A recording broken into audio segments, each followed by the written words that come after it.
అందరికీ నమస్కారం అండి. బాచీరావు ఏఏ న్యూస్ ఛానల్కి వెల్కమ్ అండి. ఈరోజు వార్తలు చదువుతున్నది బాచీరావు. ఈరోజు ప్రభుత్వ కార్యాలయాలన్నింటికీ కూడా సెలవు ప్రకటించారు దసరా మరియు గాంధీ జయంతి సందర్భంగా. అదేవిధంగా ఈరోజు స్టాక్ ఎక్స్చేంజ్కి కూడా సెలవు ప్రకటించారు గాంధీ జయంతి దసరా సందర్భముగా.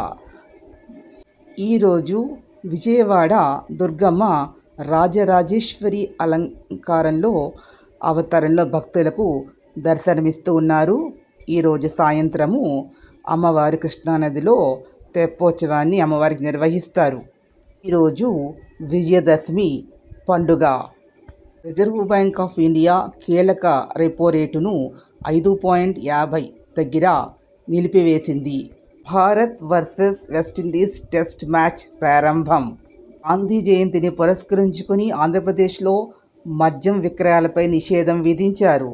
అక్టోబర్ 2 నుండి 2 రోజుల పాటు పశ్చిమ బెంగాల్లో భారీ వర్షాలు పడే అవకాశం ఉందని భారత వాతావరణ పరిశోధన శాఖ వారు తెలియజేశారు. కర్ణాటక శక్తి స్కీమ్ గిన్నిస్ బుక్ ఆఫ్ రికార్డ్స్లో స్థానం సంపాదించింది.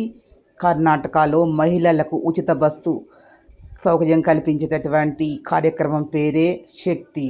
ఈ స్కీమ్ ద్వారా కర్ణాటకలో అత్యధికంగా మహిళలు బస్సులో ప్రయాణించి రికార్డు సృష్టించారు.